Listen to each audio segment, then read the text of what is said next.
That's like drift car spec right there.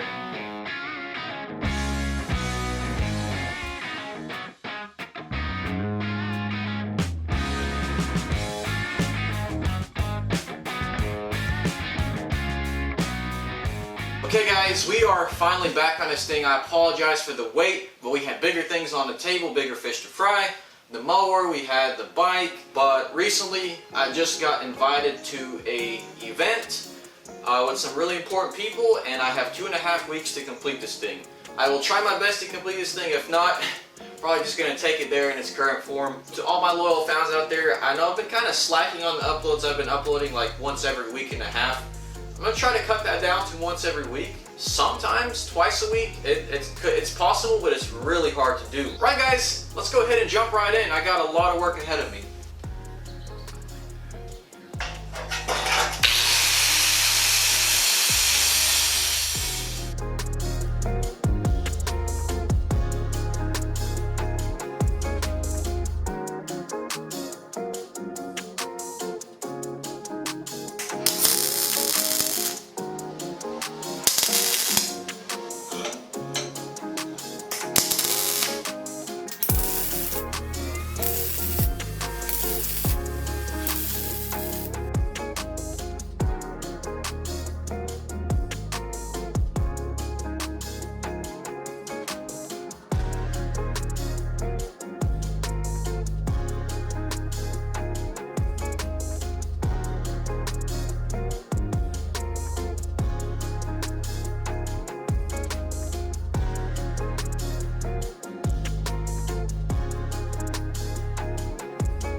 Alright guys, just to give you some context, we wanted to put a CR500 in this thing, so then I was like, I'm gonna put in a 100 horsepower Gixxer motor. I relocated the shock mounts, and I think these dimple dies make it look really aggressive. So guys, the goal is to make my ride height adjustable, and so here the lower shock mount, that's gonna be our lowest setting, and then we're gonna weld on a mount here on the top A-arm. That's going to be our highest ride height. As you can see, it's like a foot off the ground like this. So yeah, but we'll go ahead and worry about that later.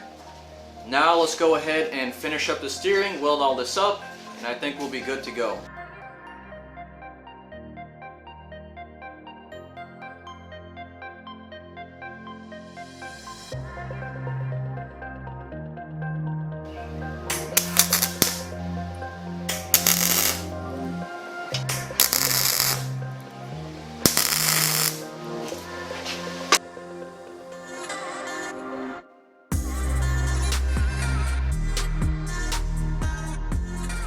Alright guys, so I had to make these steering blocks are steering extensions, and the reason why is because this steering rack was too short. It was 14 inches, whereas these make it 16.5, right? So these will just bolt up to the rack. I'm gonna make sure I put a bunch of red Loctite on there so they never come undone. So doing this will make sure that I have zero bump steer.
So I'm going to have a quick release for the steering wheel to get in and out easier. So the blue thing I installed is a steering quickener. Basically for every input I give, it multiplies it by 1.5.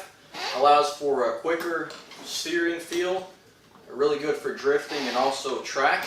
So as you can see, it steers great, really easy to steer, but the Ackerman is wrong. So at full lock, this tire should not have this much angle. It should actually be the opposite way around. But I think we're going to go ahead and fix that. Being with how light this Crosskart is, it's really easy to steer, and we can honestly make the steering ratio way quicker. So I use Banshee spindles, and luckily I can easily change the steering arm on it. So yeah, I think that's about it.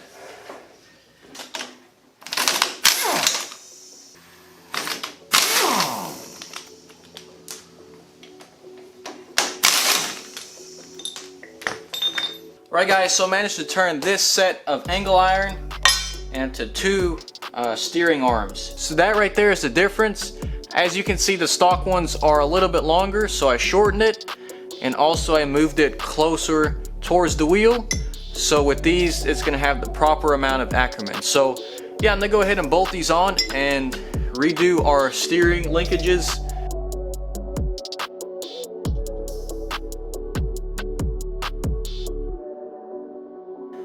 So guys, as you can see, that is a drastic difference.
Wow, I can feel it just sitting here.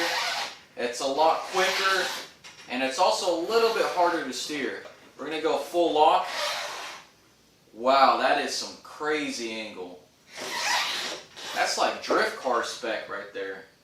Yeah, that's pretty much like 90-degree steering. Guys, that's going to be a wrap for this video. I would have really loved to jump on the rear suspension and get this thing to be a roller, but we kind of just ran out of time and we're still waiting on some heim joints for the rear suspension.